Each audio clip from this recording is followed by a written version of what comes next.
News 5. Ito ang 28th KBP Golden Dove Awards at 13th Makatao Awards Best TV Newscast. Frontline Pilipinas. Sa pulsa CCTV, lalaking nagpakita raw ng ari, sinaksak ng tatay ng binastos na dalagita. Sa News 5 Visayas, lolang nagpapakain lang ng mga pusa sa tabing kalsada, nasagasaan. Nahuli kaya ang hit and run? Coach Tab Baldwin humarap na kanina sa tanggapan ng CIDG matapos padalhan ng ikalawang sabina kaugnay sa pagkamatay ni Adili at Baterbonia. Salaysay ng mga player at coach ng Ateneo, hindi magkakatugma ayon kay Remulla. News 5 Exclusive. Curly Diskaya, may mga katikati raw sa balat dahil sa sobrang init sa loob ng kanyang kulungan sa Bulacan. Sa balitang pangkalusugan naman, mga Gen Z na nagpapavasectomy, dumarami. Nakakabawas nga ba ito ng pagkalalaki? Sa sports, Pinay tennis star Alex Iala binansagang Giant Slayer matapos pabagsakin ang world number 2 sa Berlin Open. Eto na nga, set ng sigabo na maapanood na sa Lunes dito sa TV5, sisilipin ng News 5. Ang hari ng aksyon sa ating henerasyon na si Coco Martin, makiki-frontline live.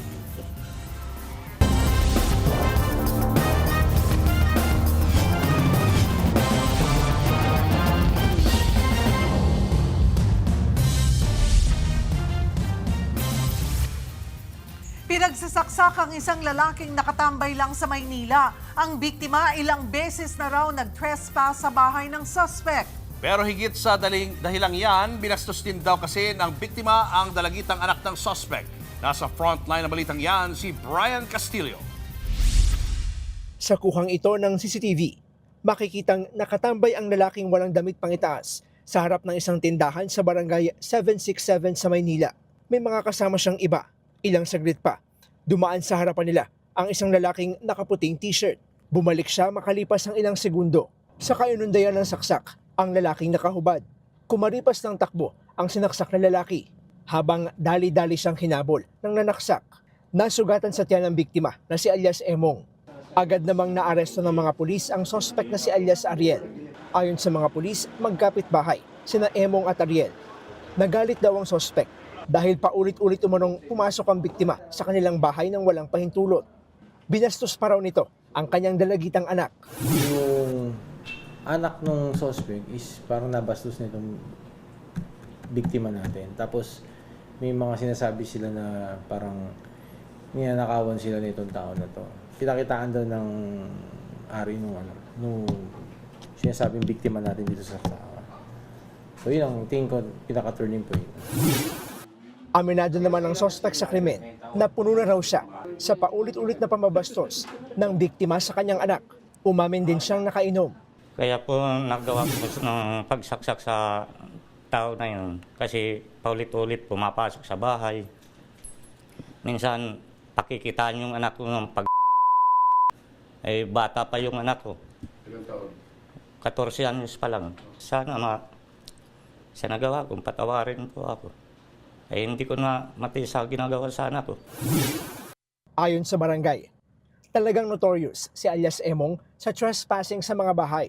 Kakatukin niya yon, kaya itutulak niyang pilit. Pag hindi binuksan, hahanap siya ng way para masilip niya yung loob. Humingi naman ng paumanhin ang ina ng biktima sa umano'y pamabastos ng anak. Inamin niya ring gumagamit ito ng illegal na droga.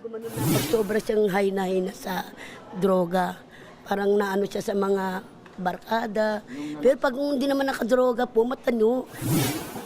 Gayunman, nasidido raw silang magsampa ng kaso laban sa nanaksak. Hindi pa po yung anak ko niya, talagang may diferensya na po. Hindi ko lang po nakuha yung record niya sa hospital. Sinasabi ko sa kanila, ikulong na lang ng maayos. Hindi ganyan. Nagpapagaling na sa ospital ang biktima. Makaharap naman ang suspect at ang kasabwat niya umanong anak na lalaki sa reklamong frustrated homicide. Nagbabalita mula sa frontline. Brian Castillo, News 5. Higit kalahating milyong pisong halaga ng pera at mga gamit ang natangay ng isang akyat bahay sa Quezon City. Ang suspect na huli dahil nakuhanan sa CCTV. Narito ang Frontline Report. Madaling araw nitong Miyerkules, sa pool sa CCTV ang pag-over the backhoe ng kawatang ito papasok sa isang bahay sa barangay Tandang Sora, Quezon City. Nang makapasok sa loob, napansin ng lalaki ang CCTV. Agad siyang nagtakip ng bibig. Ilang saglit pa, iniba niya ang direksyon ng CCTV at hindi na nakita pa ang mga sumunod na pangyayari. Tuluyang napasok ng kawatan ng bahay. Natangay niya ang cash at ilang gamit na nagkakahalaga ng 600,000 pesos. Kinagabihan, dito nadiskubre ng may-ari ng bahay ang pagnanakaw matapos makauwi mula sa bakasyon. Pag-check niya sa mga gamit niya doon sa master's bedroom nila, kalat na. So, winasak yung mga drawer at saka cabinet nila. So, nawala yung mga assorted na alahas at saka iba-ibang foreign currency na pera. Sa tulong ng kuha ng CCTV, naaresto ang 22 anyos na suspect sa follow-up operations. Sa tulong na rin ng barangay na na-identify ito kasi taga doon lang din sa isang barangay kung saan itong nangyaring pagnanakaw sa bahay. Nabawi sa suspect ang iba't ibang alahas at foreign currency, pero nawawala ang nasa $800. Lumalabas sa investigasyon ng mag-isang suspect nang gawin ang pagnanakaw. Tumanggi na siyang magbigay ng pahayag kaugnay nito. Sa korte na lang po kayo, sa korte na lang po tayo mag-usap. Dati nang nakulong ang suspect dahil sa illegal na droga. Ngayon, balik kulungan siya dahil sa kasong robbery. Nagbabalita mula sa Frontline, Maylin Valencia, News 5.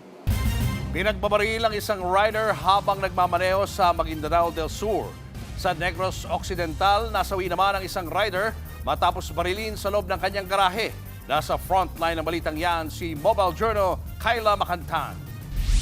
Nasawi ang 39 anyos sa si alias Jik dahil sa tama ng bala sa ulo. Sa investigasyon, ipinaparada niya ang motorsiklo sa loob ng kanilang gate pasado 1:30 ng madaling araw nitong Huwebes. Biglang pumasok ang isang naka-jacket na lalaki sa kabinarilang biktima. Sinubukan siyang isugod sa ospital pero dead on arrival. Isang basyo ng bala ng kalibre 45 ang na-recover sa pinangyarihan ng insidente.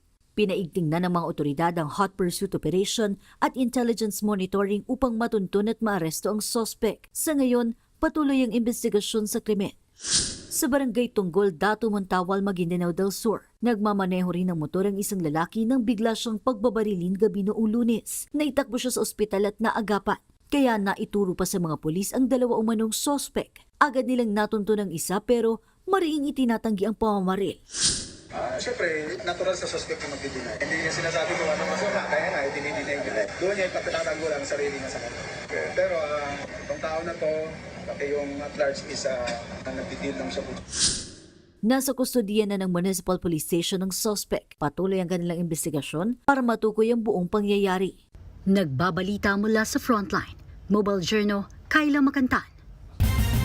Nasawi ang isang buntis ng madamay sa karambola ng 10 sasakyan sa Cagayan de Oro. Habang sa pool naman sa CCTV ang kabila ang aksidente sa Cebu City. Yan at iba pang disgrasya sa kalsada sa Frontline Report ni John Aroa. Disgrasya sa umaga, disgrasya sa hapon.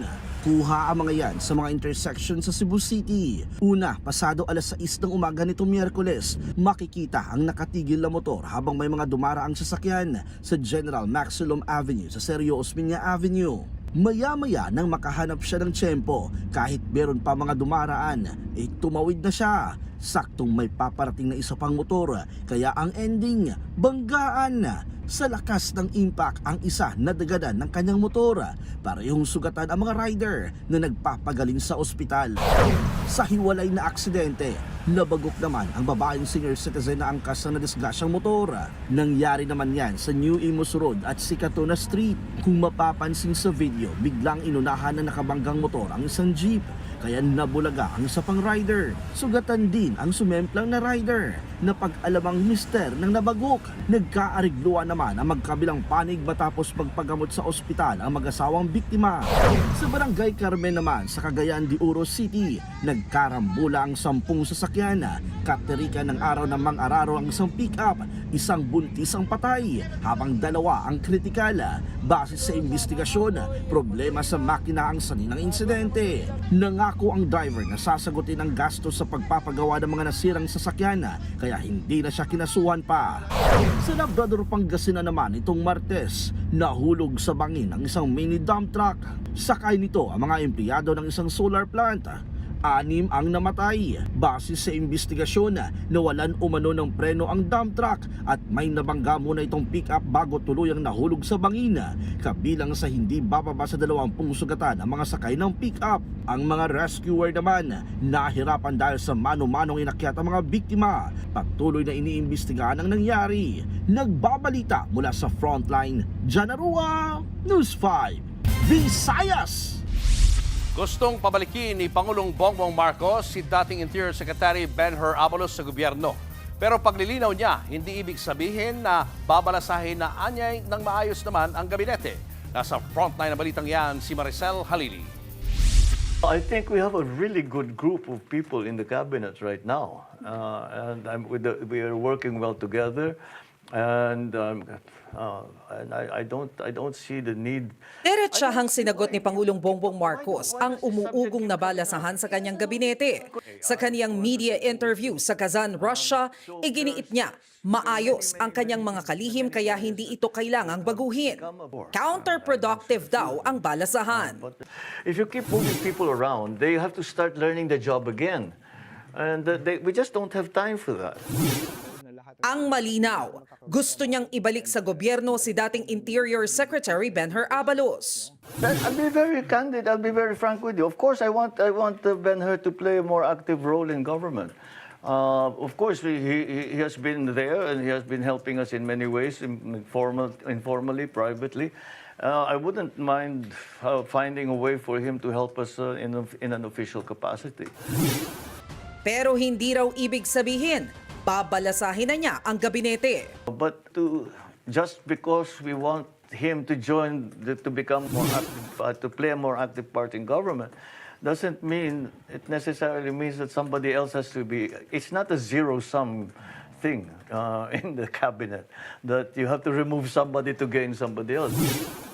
Nang hinga ng News 5 ng komento si Abalos, sinabi niyang hindi pa niya nakakausap ang Pangulo ukol dito. Nagbitiw si Abalos bilang kalihim ng Department of Interior and Local Government noong 2024 nang kumandidato ito sa pagkasenador nung nakaraang midterm election. Pero hindi siya pinalad na manalo. Umugong ang cabinet reshuffle nang magbigay ng ganitong pahayag si dating Albay Congressman Joey Salceda noong Independence Day. I am taking a very high position in the administration. At nang mag-post din sa Facebook ang kolumnistang Simon Tulfo kaugnay niyan, kung saan nabanggit din si Salceda na magiging Finance Secretary daw, habang DPWH Secretary naman si John Vic Remulla. Ibabalik daw sa DILG ang dati rin itong kalihim na si Ben-Hur Abalos. Balik DOTR ang ngayon DPWH Secretary Vince Dizon, habang si Finance Secretary Frederick Go ilalagay daw sa Department of Trade and Industry. Nagbabalita mula sa Frontline, Maricel Halili, News 5. Tinutulan ng civil society groups ang planong italaga muli bilang presiding officer si Senator Cheese Escudero sa impeachment trial ni Vice President Sara Duterte. Dinepensahan naman yan mismo ni Pangulong Bongbong Marcos. Nagbabalik si Maricel Halili. Not sure what the batikos is for Cheese to become the trial manager. I don't think that reflects in any way on how he will do. Iyan ang pahayag ni Pangulong Bongbong Marcos sa mga bumabatikos kay Senador Cheese Escudero na posibleng maging presiding officer ng impeachment trial ni Vice President Sara Duterte. Giit niya, wala siyang pagdududa sa kakayahan ni Escudero na pamunuan ng trial. As a matter of fact, the rules that were adopted by the Senate were the rules that Senator Cheese wrote. during the last year's impeachment, when they were handling the last year's impeachment complaint. So, in terms of his ability to be able to run the trial, I don't think that's in doubt. Paliwanag ng Pangulo, hindi si Escudero ang dahilan kung bakit hindi umusad ang impeachment ng bise nung nakaraang taon. If you remember, the reason that the impeachment trial last year came to a stop was because of the Supreme Court decision. And that had nothing to do with Senator Cheese. Matatanda ang binatikos noon si Escudero dahil sa pagkakadelay ng impeachment case matapos ibalik ng Senado ang articles of impeachment sa Kamara imbes na magdaos ng trial. Naging controversial dyan ang interpretation sa constitutional rule na forthwith. Pero sa inilabas na desisyon ng Supreme Court, sinabi nitong ang salitang forthwith ay hindi nangangahulugang instantaneously o agad-agad, kundi sa loob ng makatwirang panahon. At ngayon, na higit 2 linggo o sa July 6, formal sisimula ng impeachment trial ni VP Sara, 2 raw ang pinagpipili ang presiding officer ayon kay Senador Ping Lacson, sina Senador Escudero at Senador Kiko Pangilinan. Pero sabi ni Lacson, nakakuha sila ng consensus na si Escudero ang italaga bilang presiding officer dahil abogado ito at may kaalaman na raw sa impeachment proceedings. Pero inalmahan ito ng ilang civil groups. Ayon sa Tindig Pilipinas, hindi porket may legal background, dapat si Escudero na ang piliin para sa posisyon. Giit ng grupo, hindi lang basta-basta legal exercise ang impeachment trial. Ito raw ay isang constitutional at political process kung saan dapat pinagkakatiwalaan ng publiko ang sino mang mangangasiwa nito. Panawagan nila, sana i-reconsider ng Senate Majority Bloc ang plano at hayaang si Senate President Win Gatchalian na ang maging presiding judge. Una nang sinabi ni Senate President Gatchalian na hindi pa final na si Escudero ang mangunguna sa impeachment trial. The Constitution doesn't prescribe any requirement on lawyers. No? So, in fact, ang gusto ng Constitution as layman as possible in proceedings. This is a political process. No? At kaya mga senador ang hukom o ang judges dahil this is a political process. Nang tanungin kung kaya ba niyang maging presiding officer, sagot niya, kakayanin natin. No? I'll do my best. Of course, marami pag-aaralan. That's why I've been quite busy lately. So, pipilitin natin. Sakaling makapagtalaga ang Senado, suportado ito ni Pangulong Marcos. I will support whoever the Senate chooses. As long as the process that they undertook in making the choice is proper, is legal, is constitutional, then that's fine with me. I will definitely do whatever I can to work together with the legislature, with the Senate in particular, to make sure that things go smoothly. Nagbabalita mula sa Frontline, Maricel Halili, News 5. Hinamo naman ni Congressman Pulong Duterte si Interior Secretary John Vic Remulla na magpa-hair follicle drug test. Ito'y matapos sabihin ni Remulla na baka high o sabog si Pulong. Naunang nag-react si Remulla sa sinabi ni Pulong na may ICC arrest warrant na laban kay Senator Bongo. Balikan natin ang pahayag ni Remulla. Wala pa ako nakita. Baka sabog siya nung narinig siya kasi wala pa kami nakikita ng ganun eh.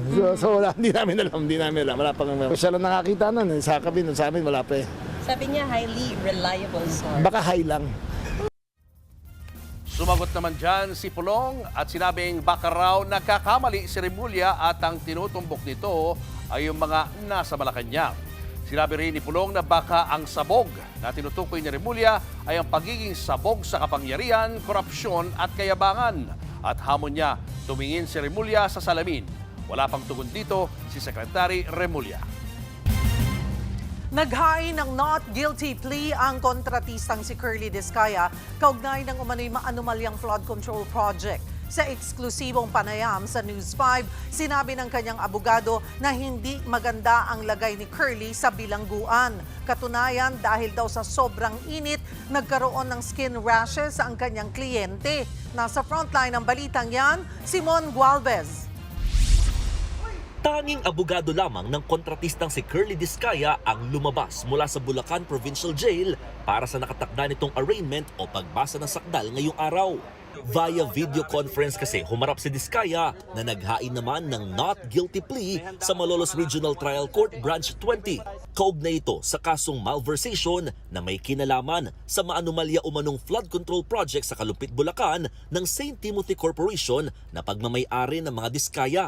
Kampante ang kampo ni Discaya, kaya raw nilang malampasan ang kasong isinampa ng ombudsman. Hindi naman siya beneficial owner ng St. Timothy.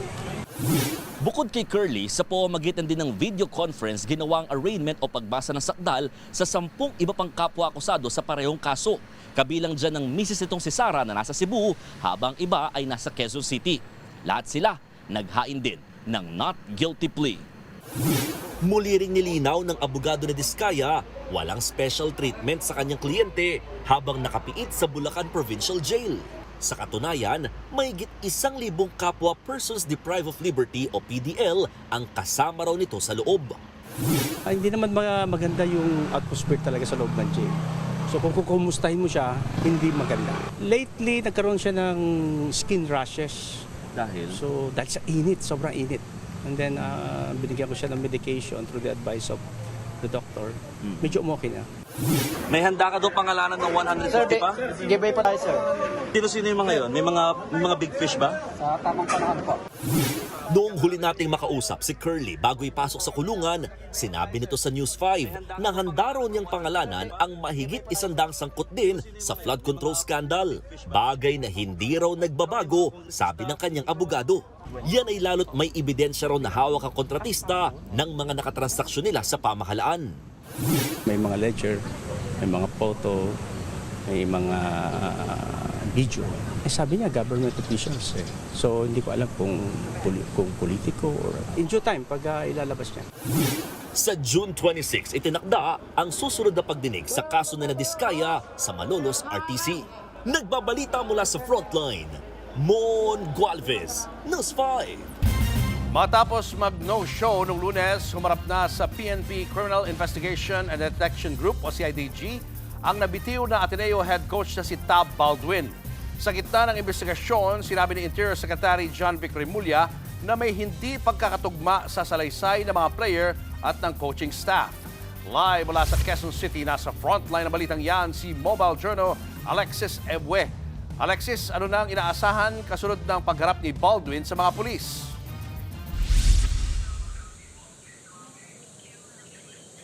Julius, mahalaga nga ang pagsipot ng nagbitiw na head coach ng Ateneo basketball team na si Coach Tab Baldwin para umusad itong investigasyon ng pagkalunod ng 2 student athlete na si Rene Baterbonia at si Divine Adili. Ayon kay Remulla, medyo matatagalan pa daw ang ginagawang investigasyon dahil sa mga inconsistent na salaysay o pahayag ng players at ng coaches. Bandang alas 8:30 ng umaga kanina nang dumating sa tanggapan ng PNP CIDG sa Camp Crame ang nagbitiw na head coach ng Ateneo Blue Eagles na si Tab Baldwin. Kasunod yan ang ikalawang sabpina ng CIDG sa kanya para sa investigasyon sa pagkalunod ng student athletes na sina Rene Baterbonia at Divine Adili. Ipinatawag din si Baldwin nitong Lunes pero abogado niya lang ang humarap dahil wala raw ito sa mabuting kondisyon noon. Hindi nagpaunlak ng panayam si Baldwin o ang kanyang mga abogado. Nauna nang sinabi ni PNP CIDG Director Police Major General Robert Alexander Morico II na plano nilang hingi ng mga drone video na kuha mismo ni Baldwin sa team building activities sa Aurora. Malaking bagay ang pagsipot ni Baldwin para makumpleto na ng PNP CIDG ang report sa investigasyon sa insidente. Sa Martes sana target na isumite ang full report, pero ayon kay Interior Secretary John Vic Remulla, ipagpapaliban muna ito. Hindi raw kasi nagkakatugma ang salaysay ng Ateneo players at Ateneo coaches kaugnay sa insidente. Maaaring dahil daw ito sa magkakaiba nilang kinaroroonan nang mangyari ang trahedya. Nasa dagat daw kasi ang mga basketball players at habang nasa pangpang naman ang mga coaches. They gave their narration of events. There are some inconsistencies between what the players said and what the coaches said. Pero hindi pa kami tapos, so wala pa kami may bibigay na comment hanggang matapos lahat to. Bukod pa riyan, hindi pa nakakausap ng CIDG si Ateneo President Bobby Yap na nasa graduation ngayon ng universidad. Pati na rin ang nagbitiw na team manager ng Blue Eagles na si Epoch Kimpo. Sa kabila nito, tuloy-tuloy pa rin ang isinasagbang fact-finding ng PNP-CIDG. Inihayag naman ng University Athletic Association of the Philippines o UAAP na banned muna lahat ng Ateneo staff na kasama sa team building activities sa Aurora. Epektibo na ito bago pa man magsimula ang bagong season para raw mapanatili ang integridad ng investigasyon. Nagpaabot din ng pakikiramay ang UAAP sa mga naulilan ni Baterbonia at Adili. Kasama rin daw sila sa panawagan ng katarungan at katotohanan.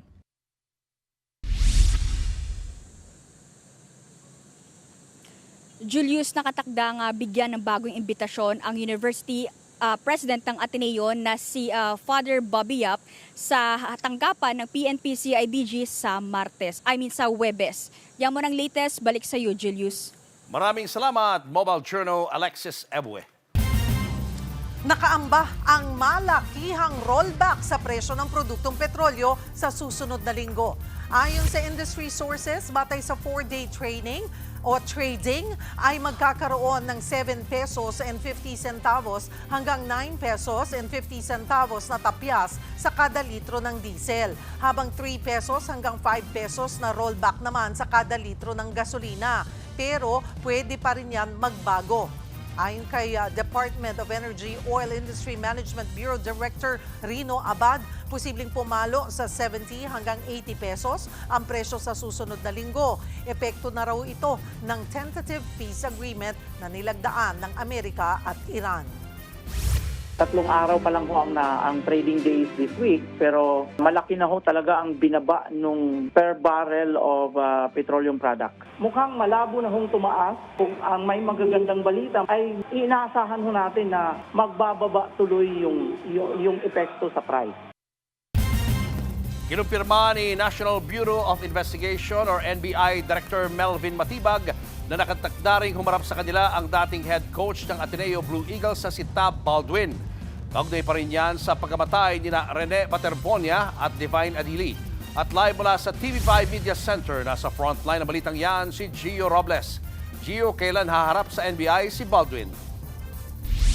Julius, sa Lunes, June 22 ang bagong schedule ni dating Ateneo Blue Eagles head coach Tab Baldwin para humarap sa parallel investigation ng Task Force Baterbonia and Adili na binuo ng National Bureau of Investigation. Sa PNP-CIDG muna humarap ang nagbitiw na head coach ng Ateneo Blue Eagles na si Tab Baldwin para magbigay ng kanyang salaysay sa pagkasawi ng players na sina Rene Baterbonia at Divine Adili sa gitna ng team building activity nila sa Dipakulaw, Aurora. Kaya naman, sa Lunes na lang siya pinahaharap ng National Bureau of Investigation. Hindi rin nakasipot si Baldwin sa NBI noong Martes dahil sa hindi raw magandang kondisyon. Samantala, dumating naman sa NBI ang mga abogado ni Ateneo de Manila University President Father Bobby Yap. Hindi nakapunta ng personal si Yap dahil nataon ang pagpapatawag sa kanya ng NBI sa graduation ng Ateneo. Sa speech ni Father Yap sa Baccalaureate Mass ng Class of 2026 ngayong Biyernes, muli siyang humingi ng tawad. Aminado si Yap na bagamat mabuti ang kanilang intensyon, hindi ito naging sapat sa pagtugon sa trahedya. Our actions have caused anger, confusion, and deep hurt, and I hear the criticisms, the condemnations, and the insults that have been directed at us. I do not dismiss them. But let me say that I am deeply sorry for the pain you have caused me. Ipinapasabina ng ahensya si Yap para sa mga dokumento mula sa universidad na kailangan sa investigasyon sa pagkasawi ni na Adili at Baterbonia. Nakapagsumite rin ng salaysay sa NBI sa pamamagitan ng kanyang legal counsel ang dating team manager ng Ateneo Blue Eagles na si Epok Kimpo. Personal namang nagsumite ng salaysay sa NBI ang isa sa mga assistant coach ng Kupunan na si Dean Castaño. Hindi na siya nagpaunlak ng panayam pero ayon sa kanyang abogado, patunay ang kanilang pagdating sa NBI na handa silang makipagtulungan sa investigasyon. We actually submitted earlier the same affidavit to the CIDG. So regarding the facts of the case, from his perspective, they're all there in his affidavit. Hustisya para kay Rene at Divine! Hustisya! Samantala, nag-walk out naman ang ilang estudyante ng Ateneo para manawagan ng hustisya para kina Baterbonia at Divine. Inawit din nila ang himno ng universidad habang nag-aalay ng panalangin para sa mga nasawing estudyante. Muli inaasahan sa NBI sa susunod na linggo sina Tab Baldwin at Father Bobby Yap. Balik sa iyo, Julius. Maraming salamat, Gio Robles. Bangkay na ng matagpuan na ang isang dayuhan na napaulat na ilang araw nang nawawala. Sinuri ng mga pulis ang isang SUV sa gilid ng kalsada sa Nueva Ecija. Sa loob nito nakita ang katawan ng dayuhan na nakasubsob sa passenger seat. May taklob itong kumot at meron ding sugat sa kanyang braso. Sumunod na kinordonan ng mga pulis ang nasabing SUV. Patuloy pa ang investigasyon sa insidente. Makalipas ang ilang taong pagtatago, nasa kote na ng mga otoridad ang isang habal-habal driver sa Cagayan de Oro na nanghipo ng mayor de edad na pasahero. Nasa frontline ng balitang yan, si Gary De Leon. Sa kuha ng video na ito sa isang fast food resto sa Cagayan de Oro City, makikita ang paglapit ng pulis na yan sa isang lalaking nakaupo. Tinanong nito ang pangalan ng lalaki pero tumanggi itong sumagot. Pinagtulungang posasa ng mga otoridad ang lalaki sa akinapkapan. Ang lalaki na yan, kinilalang si alias Romeo, habal-habal rider na top 3 most wanted person sa Police Provincial Office 10 ng Bukidnon. Ayon sa mga otoridad, 4 na taon nang nagtatago ang sospek matapos manghipo ng 14 anyos na babae. Kwento ng ina ng biktima, April 2022 nang sumakay ang anak niya sa rider. Pinasakay ko sa habal-habal ang anak ko para ihatid sa kanyang kuya. Tapos siya ang habal-habal driver ang nasakyan ng anak ko. Tapos inimbitan niyang anak ko na magpunta sa kanilang bahay kasi siya lang daw mag-isa at hinimas-himas niya ang paa ng anak ko. Takot na takot ang anak ko. Bumalag daw ang bata kaya napilitan ng sospek na ihatid na lamang ito. Agad naman nagsampa ng kasong acts of lasciviousness ang ina ng biktima. Pero nang inilabas na ang warrant ni Romeo, nagtago na ito. Lumapit po sa isa sa ating mga operatiba ang nanay ng biktima. Kaya gumawa po tayo kaagad ng tracker team, katuwang po ang Regional Intelligence Unit ng Lanao del Norte. And in less than a month, ay nalocate po natin at ikinasa ang oplan pagtugis at paghuli ng sospek. Hindi na itinanggi pa ni Romeo ang paratang sa kanya pero hindi na rin siya nagbigay ng pahayag. Laking pasalamat naman ang ina ng biktima sa mabilis na aksyon ng CIDG. Samantala, idaraan pa ang suspect sa verification process para malaman kung may iba pang kaso na kinakaharap ito. Nagbabalita mula sa frontline, Gary De Leon, News 5. Ginulat na naman ni Pinay tennis ace Alex Ayala ang mundo matapos pataubin si world number 2 Elena Rybakina sa Berlin Open. Sunod niyang pinaghahandaan ang ika-8 naman sa world ranking sa quarterfinals. Narito ang Frontline Report.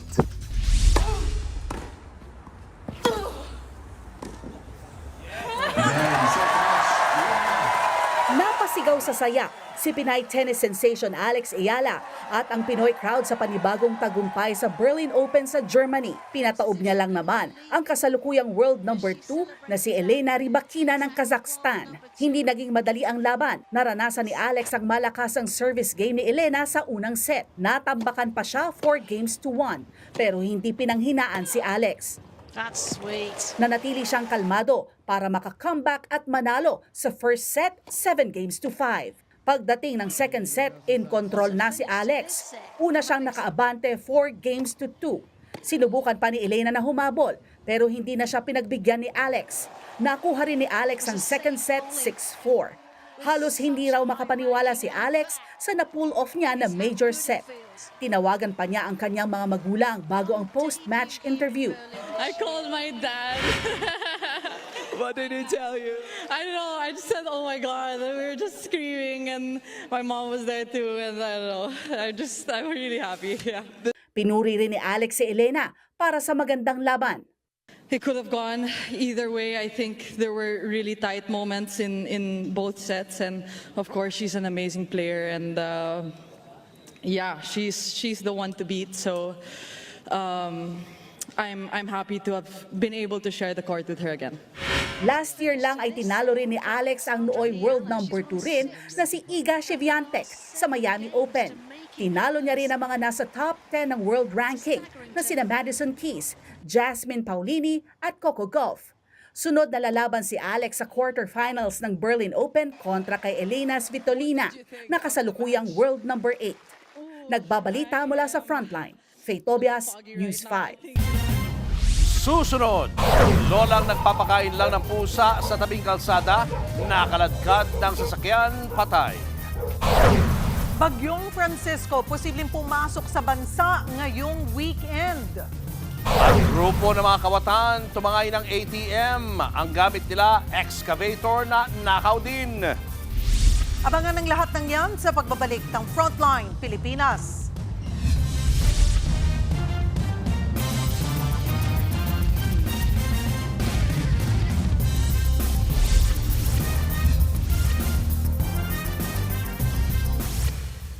Mga kapatid, Julius Babaw po, nasa Middle East o saan mang dako ka ng mundo, manatiling may alam at may pakialam sa mga mainit na balita dito sa ating bansa.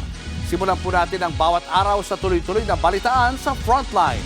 Mag-follow at mag-subscribe sa social media pages ng News 5. Pasintabi po, maselan ng aming ibabalita.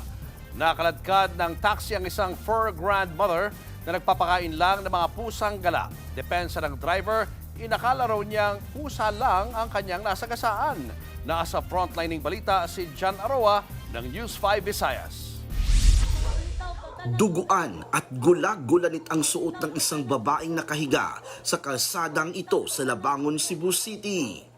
Sinundan pa ng residente ang bakas ng kanyang dugo na ilang metro rin ang layo mula mismo sa biktima. Pero ano nga ba ang nangyari?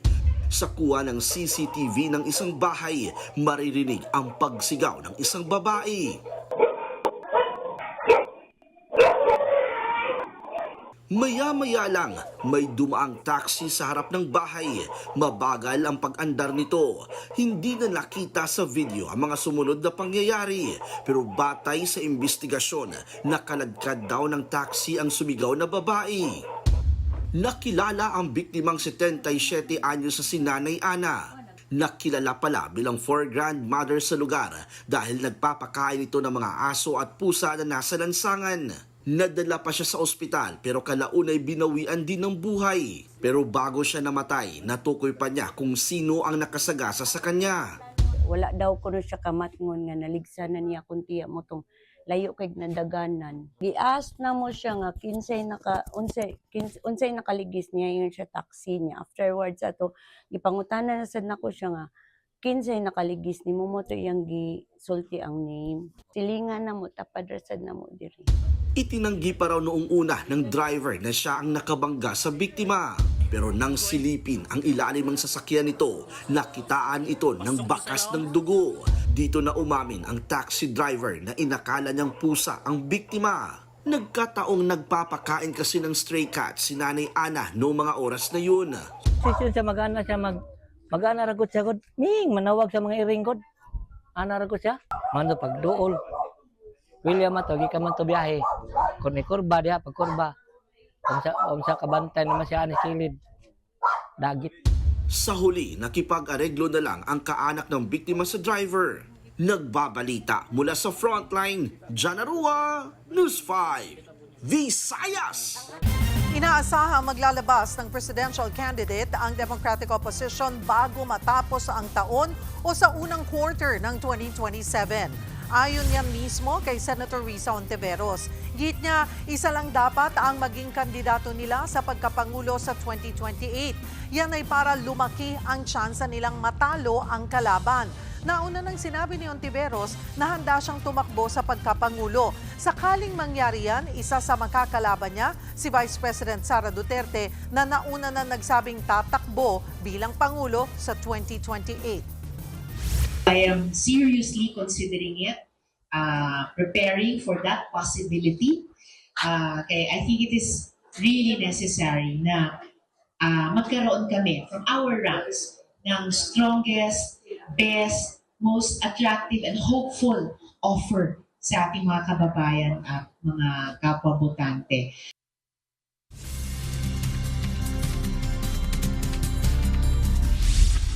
Weather update tayo mga kapatid. Tayo po ay nananatiling nasa ilalim ng monsoon break o mahina pa rin po yung ating habagat o southwest monsoon at hindi pa rin po yan nakaka-apekto sa atin. Ito lamang pong easterlies ang ating weather system na nakaka-apekto sa ating bansa. Pero maaari na pong bumalik yung ating habagat dahil po sa posibleng pumasok na bagyo sa ating area of responsibility ngayong weekend. Yung ating binabantayang sama ng panahon nga sa labas ng ating PAR ay naging bagyo kaninang umaga ayon sa Pag-asa.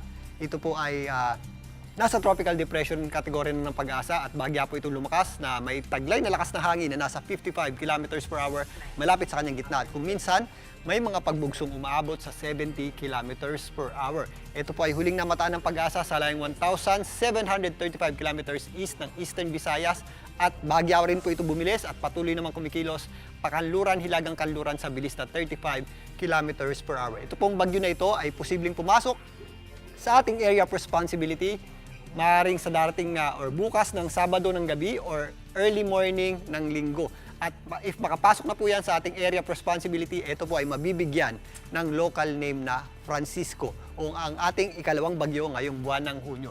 Ito pong bagyo na ito sa ngayon ay hindi pa natin inaasahang maglandfall o tumama sa lupa pero maaari po yung dumikit o lumapit dito sa may area ng extreme northern Luzon sa darating na Lunes hanggang Tuesday at maaari pong sumabit yung kanyang panglabas na kaulapan at outer wind field pati yung kanyang buntot dito po sa ilang bahagi ng extreme northern Luzon kasama na po dyan ang eastern section ng northern Luzon. At maliban dyan, ito nga po ay magpapalakas muli ng ating habagat ngayong weekend. Ito po ay inaasahan natin kumilos patungo dito sa area ng southern Japan pero hindi po natin inaalis ang possibility na tumawid po ito dahil medyo malayo pa po yan, marami pa pong posibleng magbago sa kanyang lakas at direksyon. Sa ngayon, wala pa po yung direktang epekto sa ating bansa. Yung ating mga pagulan sa ilang bahagi ng Visayas ay dulot po ng ating easterlies. Sa pangkalahatan, ang malaking bahagi po ng ating bansa ay makakaranas pa rin po ng maaliwalas na panahon ngayong weekend maliban lang sa mga afternoon showers o thunderstorms. Pero as early as Sunday, yung ating habagat o southwest monsoon ay posible na pong makaapekto dito sa western section o kanlurang bahagi ng Mindanao at western section ng Visayas. Possible na po yung ating mga thunderstorms dito sa mga areas ng Zamboanga Peninsula, northern Mindanao at ilang bahagi ng BIRMM kasama na po dyan ang western Visayas. At habang kumikilos, paitaas itong tatawagin nating bagyong Francisco sa Sunday hanggang Monday, madadagdagan din po yung ating tsansa ng pagulan sa western Visayas at ilang bahagi ng Mimaropa. Dito sa Metro Manila, madadagdagan na rin po yung ating dalas o frequency ng mga pagulan sa darating na Tuesday dahil sa epekto po ng habagat. Habang umaakyat, ito pong bagyong tatawagin nating Francisco dito sa taas na bahagi ng ating bansa. Pero ngayong weekend, wala pong epekto ito pong bagyo sa atin, wala rin pong epekto pa ang habagat dito po sa Metro Manila. Sa may mga lakad, magandang panahon po ang sasalubong sa atin sa umaga, magiging mainit pa rin po sa tanghali, pero sa dakong hapon, nagiging maulap po muli yung ating panahon at nagiging mahangin at posible po yung ating mga pulo-pulo o yung mga isolated nating pagulan at thunderstorms. Kaya sa may mga lakad, again, maghanda po tayo at ugaliin pa rin po natin ang pagdadala ng payong o anong pananggalang sa ulan. At yan muna latest sa ating lagi ng panahon. Muli ako po ang inyong weather frontliner, Alvin Cura. Lagi may panahon para sa iyo. In full display ang pagiging proud Pinoy ni Phil-Am New York Knicks player Jordan Clarkson sa celebration parade ng kanyang team matapos manalo sa NBA Finals. Sa parade, makikitang positive vibes lang si JC habang bit-bit ang watawat ng Pilipinas. Si JC ang pinakaunang Filipino-American player na nag-champion sa NBA. Matatanda ang tinalo nila ang Spurs sa finals sa isang 5-game series. Minsan na rin naging player si Clarkson para sa Gilas Pilipinas noong 2023. Showbiz, eto na nga! Mga kapatid, eto na nga ang mga umaarangkadang showbiz balita ngayong Biyernes. Pangmalakasan ang cast ng inaabangang Sigabo na mapapanood dito sa TV5. Mismong si Coco Martin ang nakaisip na kunin ng mga dating artista, lalo na yung mga nakatrabaho niya noong nagsisimula pa lang siya sa showbiz. Kabilang na dyan ang kanyang ex-girlfriend na si Catherine Luna. Narito ang exclusive one-on-one interview sa hari ng aksyon ng ating henerasyon. Nabigyan ng pagkakataon ang Julius Babaw Unplugged para makabisita sa set at masilip ang behind the scenes ng comeback series ni Coco Martin na Sigabo.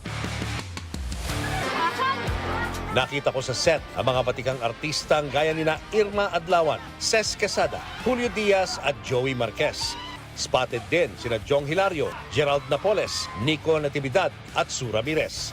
Sa aking one-on-one interview sa Hari ng Aksyon ng ating henerasyon, sinabi ni Coco Martin na pinapanood niya raw ang Julius Babaw Unplugged at katunayan, ilan sa cast ng Sigabo ay minsan ko na rin nakapanayam. Sige, sabi ko, pagbibigyan ko si Kuya Julius, kasi gusto ko, sabi ko, makita niya yung lahat ng mga taong natulungan niya, ngayon nandito, sa show ko na Sigabo. Kasi makikita niya yung purpose ng show niya na siya yung nagiging daan para makatulong sa maraming mga tao. Wow, thank you so much. Nakita ko nga sila kanina. Kabilang na nga sa mga napanood ni Coco ay ang aking interview kay Catherine Luna. Ang laki ng tulong mo sa kanya.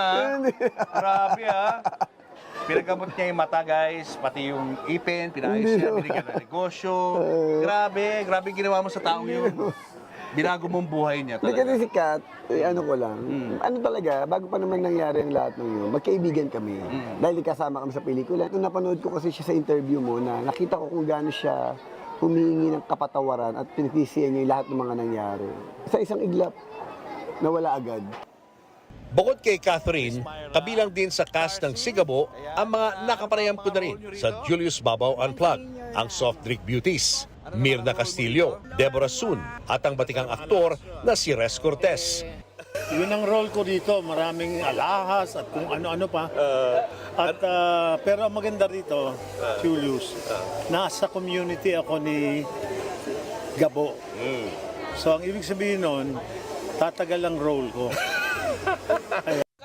Hindi lang yan, pati ang komedyanteng si Bantay na pinalayas ng kanyang pamilya, napanood din daw ni Coco Martin sa aking vlog. Kaya agad niyang pinakontak sa kanyang team para mabigyan ng trabaho. Tanungin niyo lang kung gusto niya. Basta ito ang option, sabi ko. Kukunin ko siya sa character, and then pag wala siyang taping, sabi ko gano'n, gagawin ko siyang utility. Para dire-diretso yung trabaho dahil alam ko yung kailangan niya ng pamilya niya. Bukod sa mga dating artista, pinapahalagahan din daw ni Coco ang kanyang mga stuntmen na hindi rin naman daw biro ang ginagawa. Kasi ang stuntman, pag nakapait ko na yan, napatay ko na, nabaril ko na, wala na trabaho yan. Hahanap na ulit ng ibang racket yan. Ang ginagawa ko, pag wala silang taping, martial sila. Kasi para regular, para totoong trabaho, hindi yung racket lang. Pero teka hindi porket mabait si Coco, ganun-ganun na lang. Nagbibigay siya ng trabaho sa mga nangangailangang kasamahan sa industriya, pero istrikto raw siya. Bawal ang cellphone sa set, maliban na lang kung emergency. Bawal din ang chismis, bawal ang malate, at nagpapasurprise random drug test din daw siya. Kung may oportunidad, makatulong, makapagbigay ng pagkakataon sa iba, hindi ako nagdadalawang isip. Pero, like ko naman sinasabi, pero ibang klase ako katrabaho. Hindi dahil kinuha kita ng ganun-ganun lang, hindi. Mahigpit ako. Kasi bakit? Stricto. Kasi nire-reflect ko rin yung sarili ko sa kanila Na seryoso ako sa trabaho ko Hindi po pwede yung babanjing-banjing o naglalaro lang. Patunay yan na hindi basta-basta ang upcoming serye ni Coco na Sigabo. Pinagpapagura nito, tinatrabahong maigi para masigurong dekalidad ang mapapanood ng ating mga kababayan sa kanyang pagbabalik primetime. Mapapanood ang kabuuan ng aking interview sa Julius Babaw Unplugged YouTube channel. At sa Lunes, June 22, mapapanood naman ang Sigabo dito sa TV5 pagkatapos ng Frontline Pilipinas. Susunod, police rider na nagmamaneho ng walang suot na helmet at nakatsinelas, sibak sa pwesto. At bilang ng mga lalaking Gen Z na nagpapavasectomy, dumarami. Ano kaya ang dahilan? Yan at iba pa sa pagbabalik ng Frontline Pilipinas.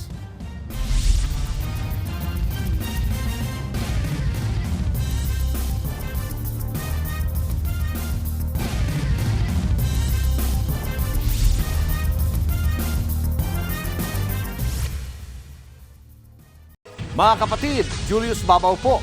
Nasa Middle East o sa amang dako ka ng mundo, manatiling may alam at may pakialam sa mga mainit na balita dito sa ating bansa. Simulan po natin ang bawat araw sa tuloy-tuloy na balitaan sa Frontline. Mag-follow at mag-subscribe sa social media pages ng News 5.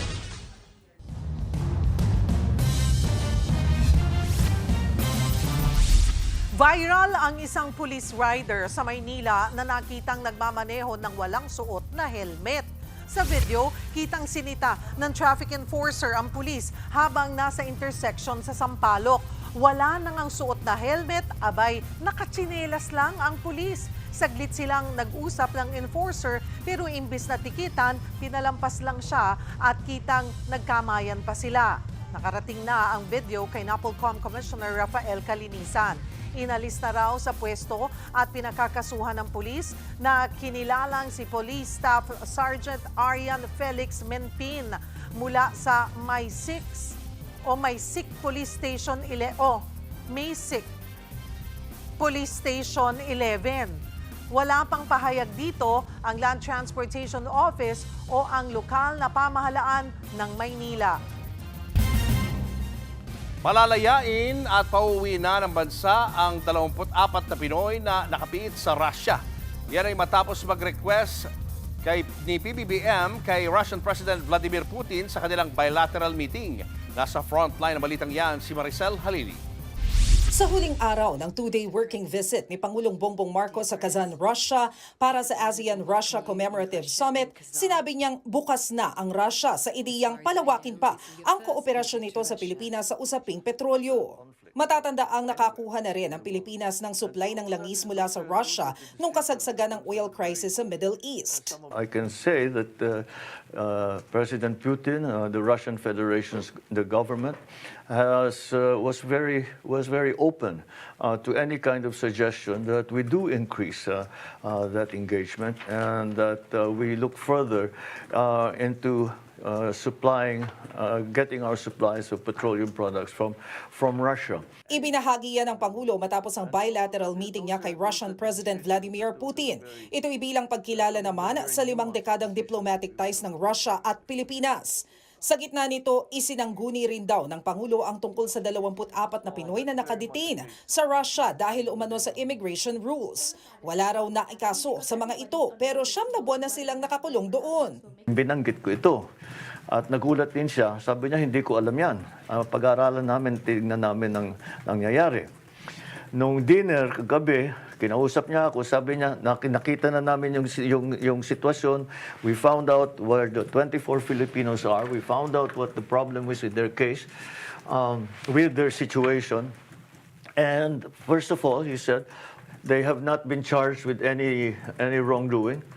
But they have still been kept in detention for 9 months. Nagbunga naman daw ang magandang resulta ang kanilang usapan. I remember the last thing he said, don't worry, we will find a way. We will find a way to fix this problem.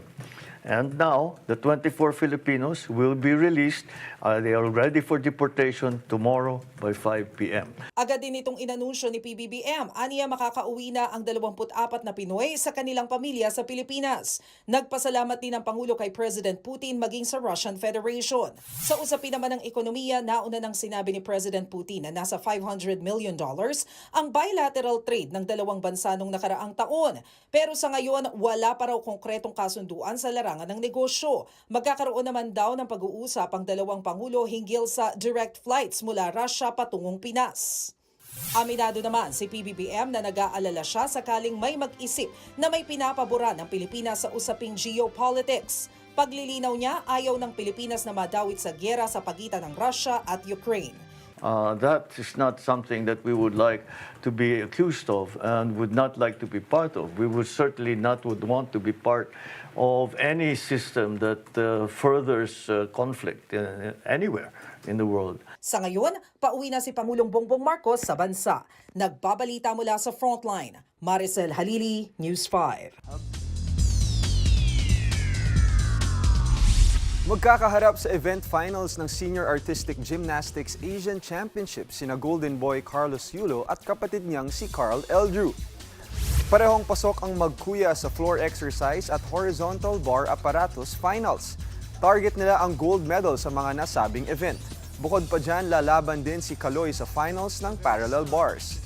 Nakatulong naman ang strong performance ng magkapatid na Yulo para umabot sa 7th place ang Team Pilipinas sa team event.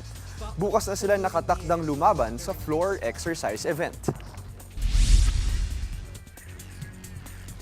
Sasalang na si Pinoy boxing phenom Eman Bacosa. Sasalang na si Pinoy boxing phenom Eman Bacosa Pacquiao sa kanyang unang title fight. Makakaharap niya ulit si Pinoy boxer Rodelyn Perez para sa PBF Youth Lightweight Championship. Minsan nang nagkaharap ang dalawa noong 2024 kung saan nanalo si Eman. Kasalukuyang undefeated ang anak ng pambansang kamao na may 8-0 record, habang 4-4 naman si Perez.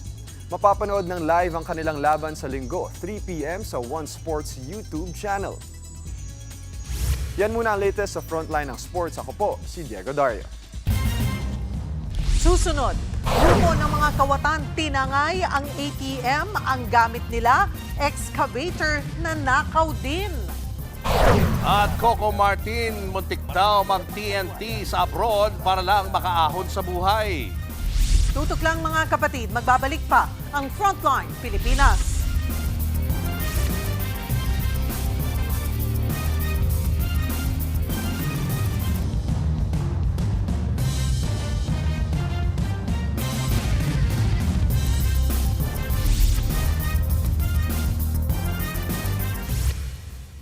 Mga kapatid, Cheryl Cosim po. Nasa Estados Unidos, Canada o saan mang dako ka ng mundo, manatiling may alam at may pakialam sa mga mainit na balita dito sa ating bansa.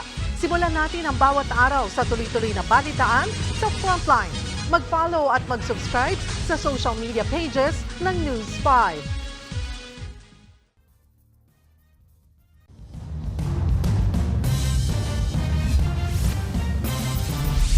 Sa tinatawag ng mga pulis na ram raid o bangga sa lakay, gumamit ang mga kawatan ng isang nakaw na excavator upang matangay ang isang ATM sa England. Nangyari yan alas 3 ng umaga sa Cambridgeshire. Nakita sa CCTV ang pagmaniobra ng excavator at ilang beses na binangga ang harapan ng isang bangko hanggang sa masira ang kinalalagyan ng ATM at tuluyan nila itong nahila. Sinalakay ng mga kawatan ng ATM sa nakaabang na pickup at pagkatapos ay agad na silang sumibat. Iniwan nila sa crime scene ang excavator. Ayon sa mga pulis, nangyari ang krimen nang wala pang 4 na minuto. Pinaghahanap pa rin ang mga salarin. Mga kapatid, Father's Day na po ngayong linggo. Pero alam nyo ba na parami raw ng parami ang mga lalaking Gen Z sa Pilipinas na ayaw na magkaanak at nagpapa-vasectomy? Hindi rin naman daw kasi kakulangan sa pagkalalaki kung gugustuhin nilang hindi na magkaanak. Nasa frontline ng balitang yan, si JC Cosico. Sa edad na 22 noong 2023, sumailalim na sa vasectomy si Brixter. Permanenteng birth control ito para sa mga lalaki. Second-year college student noon si Brixter na magpa-vasectomy. Desidido na raw siyang hindi magkakaroon ng anak. Bukod kasi sa mayroon siyang psoriatic arthritis, mayroon din siyang Marfan syndrome, isang kondisyon na nakakaapekto sa connective tissues ng katawan. Ang mga sakit na ito, nakuha raw ni Brixter sa kanyang ama. Yung dalawang sakit na yun, talagang mahirap siyang danasin. Hindi lang physical health mo, pati yung mental health mo. Because of the suffering, it's very painful. Ayokong maging magulang na nagdudulot ng sakit sa kanyang anak. Ang BPO employee naman na si Carl, 23 anyos noong magpa-vasectomy. Pero hindi dahil may iniinda siyang sakit. Ang hirap kumayod para sa trabaho and at the same time, ang hirap mag-sustain ng buhay. Mababara yung salary natin. What more kung meron din tayong anak or meron ka pang anak na binubuhay. Bukod dito, gusto rin daw ni Carl na magkaroon ng sexual freedom. Ang vasectomy ay isang surgical procedure kung saan ginugupit at sineselyuhan ang vas deferens. Ito yung muscular tube na dinadaanan ng sperm ng mga lalaki. Dahil dito, hindi na makakabuntis ang isang magpapa-vasectomy.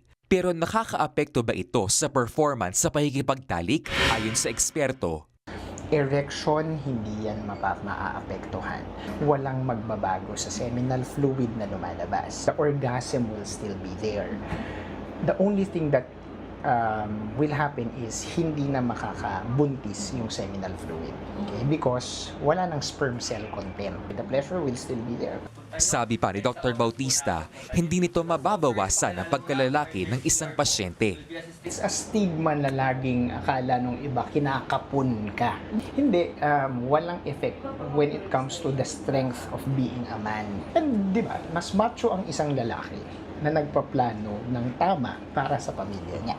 Ayon sa Commission on Population and Development o CPD, tumaas ng halos 53% ang bilang ng mga nagpapavasectomy noong 2024 kumpara noong 2023 base sa datos ng DOH. Bukod sa mga millennial, kapansin-pansin din daw para sa mga doktor ang dumaraming Gen Z na sumasailalim sa ganitong operasyon. I think there is that growing shared responsibility among men. Kaya nakakatuwa ding isipin na in our generation, lalo na sa mga younger generation, there is that recognition that they are shared in these responsibilities for family planning. Tingin naman ng isang sociologist, sumasalamin ito sa pagbabago ng pananaw ng mga kalalakihan sa lipunan. Matagal nang naiuugnay ang pagkalalaki sa kakayahang magkaroon ng anak. Nakikita nila ito bilang paraan ng pagiging mas responsable sa kanilang kapareha, sa kanilang kalusugan. Sa huli, para kina Brexter at Carl, ang pagiging isang tunay na lalaki hindi nasusukat sa pagkakaroon ng anak. Ang totoong lalaki ay alam ang kanyang mga responsibilidad, ang kanyang lakas at kahinaan. Kasi kung pipilitin mo na magkaroon ka ng biological legacy, which is a child, that child will face a world full of uncertainty. Okay? So, hindi siya magandang option. Hindi naman yun yung pinaka-pinakal ng buhay mo kapag ka nagkaanak ka. Seeing a man pursue his goals for his family. Sobrang nakakamacho niya. Sobrang gandang tignan ng isang pamilyang nagbigay at nag-isip talaga ng gusto nilang plano para sa pamilya nila. Nagbabalita mula sa Frontline, JC Cosico, News 5. Susunod, set ng comeback series ni Coco Martin na si Gabo. Ating silipin maya-maya lang dito sa News 5 Live. Tutok lang mga kapatid, magbabalik pa ang Frontline Pilipinas.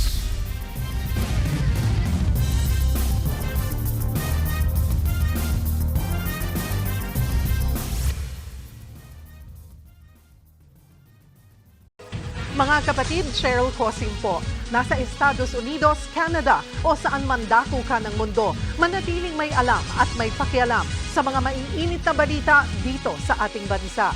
Simulan natin ang bawat araw sa tuloy-tuloy na balitaan sa Frontline. Mag-follow at mag-subscribe sa social media pages ng News 5.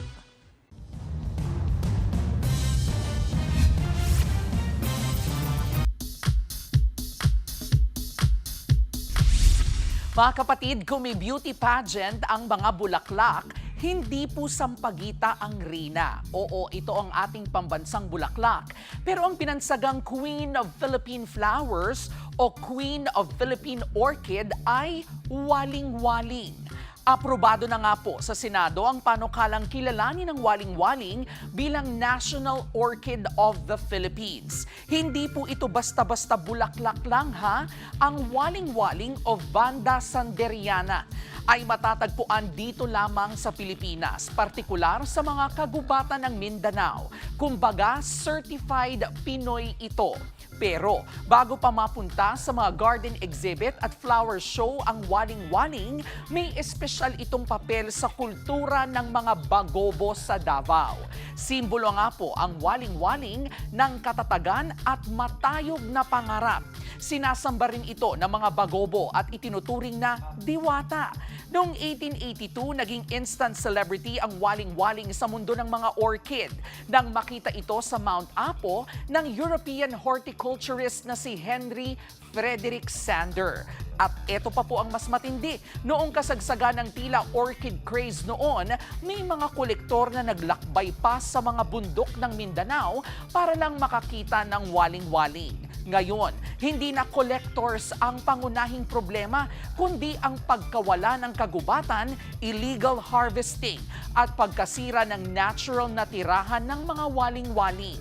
Kaya mga kapatid, huwag po nating ismuli ng panukala sa Senado. Hindi lang naman yan para bigyan ng korona ang naturang orchid. Ito ay para masigurong hindi tuluyang mawala ang isa sa pinakamahalagang halamang likas ng Pilipinas. Ang waling-waling ay bahagi po ng nakaraan, kasalukuyan at hinaharap. At gaya ng K-Alaman, ito po ay ang ating K-Yamanan. K-Okay. Susunod, set ng sigabok na mapapanood na sa Lunes dito sa TV5, Silipin. Yan at iba pa sa pagbabalik ng Frontline Pilipinas.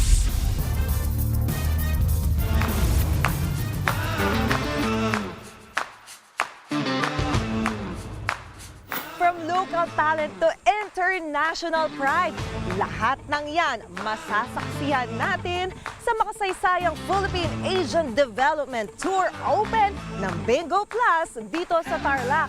Kaya mga kapatid, let's go! Talagang pang-international ang ipinamalas na gilas sa larong golf ng mga kapatid nating Pinoy na nanguna sa unang araw ng ABP Open. Kapatid, hindi tayo pwedeng mag-cheer sa mga kapatid natin na mga golfers or players kasi madidistract sila. So kailangan medyo malayo tayo at tahimik lang tayo. Ilan lang sila sa 132 elite golfers na maglalaban-laban kapalit ng halagang $100,000 at karangalan para sa kani-kanilang bansa. Hopefully they can, organize more events like these in the future. It's nice to have Filipino talent come out and see where their game's at. Tournaments like these are extremely important in our journey and are like a huge stepping stone to reach our dreams on top. So I'm very thankful. Ipinagmalaki naman ng Bingo Plus ang dekalibreng kompetisyon na naorganisa nila sa bansa sa unang pagkakataon. Layon din itong magbigay ng tsansa sa mga baguhang manlalaro para mas makilala at makasali sa mas malalaki pang patimpalak.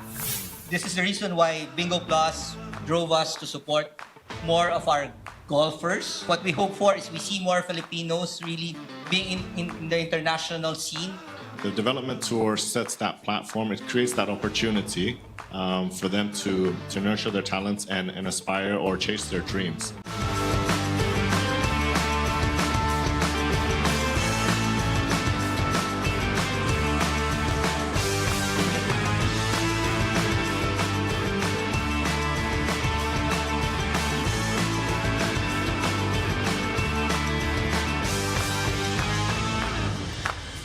Kapatid, patikim pa lang yan sa tagisan ang galing sa pagpalo dito sa Tarlac. Magkakaalaman tayo kung sino sa mga kapatid natin ang mananaig sa huli. Abangan!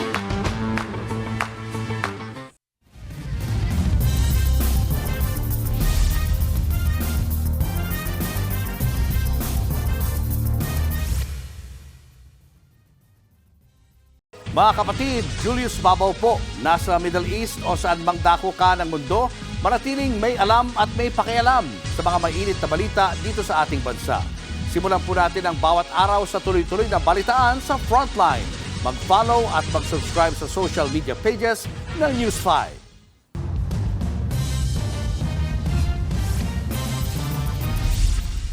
Pang-international ang Bangkalusugan Program ng DICT katuwang ang MWell.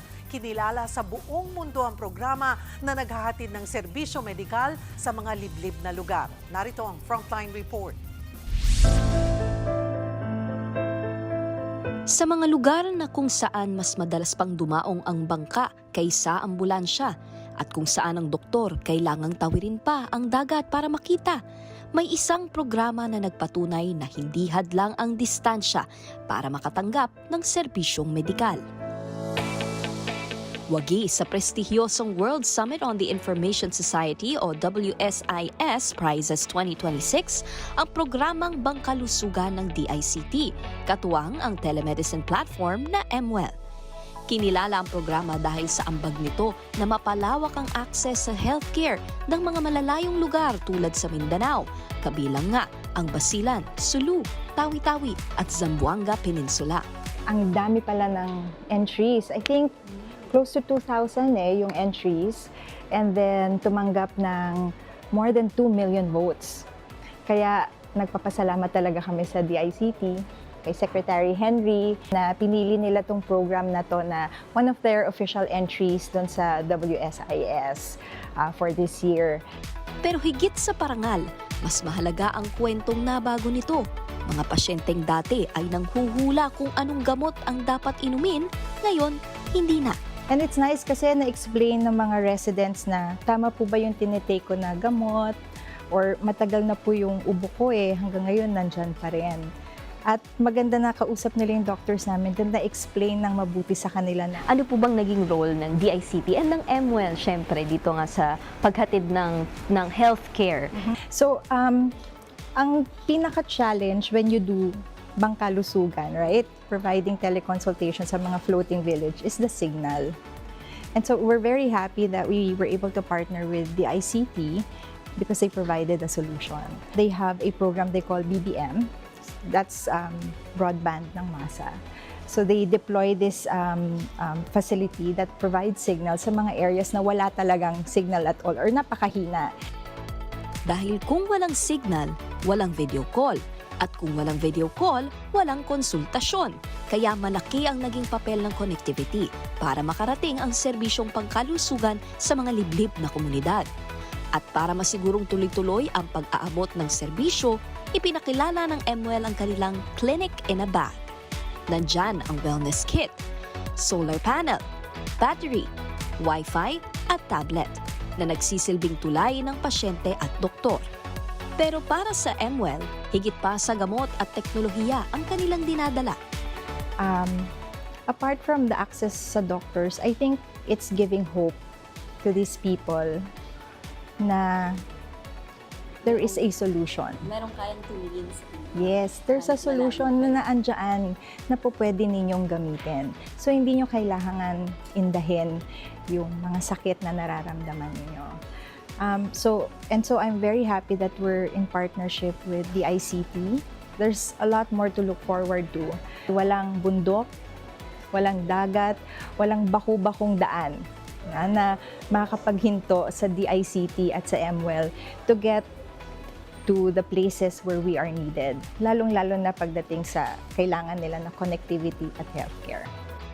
Sa mga lugar na kailangan pagbumiyahe ng pagkalayo-layo para makapagpa-check up sa doktor, ang pinakamahalagang reseta ay hindi lang gamot, kundi ang katiyakang may makikinig, may tutulong, at may pag-asang darating kahit sa pinakamalayong baybayin. Mga kapatid, mapapanood na nga po simula sa Lunes dito sa TV5 Todo Max Primetime ang inaabangang action serye na Sigabo. Pero bago po yan, silipin muna natin ang set ng upcoming serye mula mismo sa hari ng aksyon sa ating henerasyon, Coco Martin. At live mula nga po sa Fairview, Quezon City, nasa frontline ng balitang yan, si MJ Marfori. MJ, ano nga ba ang dapat nating abangan sa pilot episode ng Sigabo sa Lunes?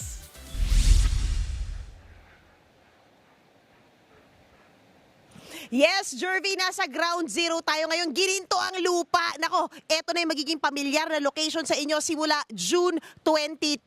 Mga kapatid, dahil makakasama na po natin si Gabo at si Samantha. Live na live, Coco Martin and Julia Montes. Guys, pinagandaan nila tayo. Thank you so much. Ako may pailaw lahat. Thank you. Oo naman. Thank you. Third-wheeling. Congrats. It's nice to see you again. Actually, kami nga magpapasalamat. Nagpapasalamat kami syempre sa TV5 dahil mapapanood nyo na po sa TV5 ang Sigabo sa Lunes na po yan. Julia, kamusta naman? Balita ko, ano daw dahil talagang hands-on. Kamusta ang pagiging admin nitong programa? Hindi, proud lang ako kasi lahat talaga ng taong involved sa CCM, sobrang hardworking and yung passion nila sa trabaho. So, nakaka-proud maging parte ng isang show, hindi lang bilang artista, kundi lahat kung ano yung ginagawa ng bawat isa kasi puso talaga tong CCM. Actually, puso ang makikita rin natin sa Sigabo na kanina po, kung nakita nyo sa mga teaser natin, pinakita na natin ilang behind the scenes dito at nakita natin kung gaano ka-in sync ang buong CCM team. Bilib na bilib tayo. Grabe. Wala silang conversation. Tinginan na lang. Shoot na lang, di ba? Direct Coco, si Sigabo. Wala kasi talaga, hasang-hasa na kami. Sabi ko nga, pinakamagandang naging training ground namin is Batang Quiapo. Kaya kami ngayon, pag nagtatrabaho kami, wala, tinginan na lang, alam na namin yung ginagawa namin. Kaya kahit gaano kahirap yung eksena, parang minamani na namin. Dahil almost every day, yun ang ginagawa namin. Sa kontrato na kasi namin sa paggawa dito, film na. Hindi parang teleserye o series lang. Kinakarir talaga namin bawat eksena. Actually, yung isa sa mga talagang nakita natin, sinasama nyo rin yung setting at yung mga tao doon sa setting, tondo, sa mismong mga eksena. Ano yung experience na yun para sa inyo? Siyempre, unang-una, masarap na alam mo na yung lahat ng mga tao doon ay part ng show nyo. Kasi sabi ko nga, pag tinignan mo, lalong-lalo sa production, yun ang pinakaayaw pag-shootingan. Kasi alam lang kung gaano kahirap. Kami, honestly, kung ano mahirap, yun ang gusto namin. Kaya yung mga tao doon, ang pakiramdam namin, parang pamilya na namin sila. Kaya sabi ko nga, napakasarap sa pakiramdam na kapag nagpupunta kami, nag-shooting kami sa Maynila, either Baclaran niya, Sampaloc, yan sa Tondo, pamilya na talaga ang turing niya sa amin. At sila yung nag-aalaga sa amin. Si Gabo, sino siya? Sino ang i-welcome namin sa Lunes? Nako, isang malalim na na kwento at panibagong istorya na naman ang ating aabangan kasi sabi ko nga, ibang-iba siya sa kwento ng probinsyano at ng Batang Quiapo. Ito yung bagong karakter na alam natin na mamahalin ng buong pamilya sa araw-araw. At dahil dyan, napakadaming platform mapapanood si Coco Martin at si Julia Montes. Imbitahan na po natin sila. Mga kapatid, wag niyo pong kakalimutan. Ito, proud na proud ako laging sabihin, Coco Martin, Nako. Sigabo. Malapit na po. Sana po pakatutukan po ninyo. Maraming salamat po muli sa TV5 sa pag-welcome niyo ulit sa amin. Salamat po at nandito ulit kami. Kaya po sa lahat ng ating mga kapatid, magkita-kita po tayo sa Monday na po yan, June 22, 8 p.m. Sigabo. Ayan. At mag-iisaw na kami Mag-break bago mag-take Naku, nakita ko may nag-iihaw sa gitambang ko. Anyway, yun muna yung latest mula rito. Balik sa inyo, Jervy. Nako, sobrang nakaka-excite ang pagbabalik prime time ni Coco Martin. Thank you very much, Coco, Julia, at MJ Marfori. At yan nga po ang ating mga showbiz update at kay Alaman ngayong Biyernes. Happy weekend, mga kapatid. Ako po, si Jervy Rimes. Yeah. Nakauna ka na Oo. Linggit mo na kami. Oo, pero panoorin nila, Monday na yan. Oo, exciting. Abangan nyo ulit kami sa Lunes dito sa TV5 sa 1PH RPTV, True TV at 105.9 True FM. Kami ang inyong mga kapatid sa Balitaan at Public Service. Walang iwanan sa Frontline Pilipinas. Susunod na ang A Secret in Prague.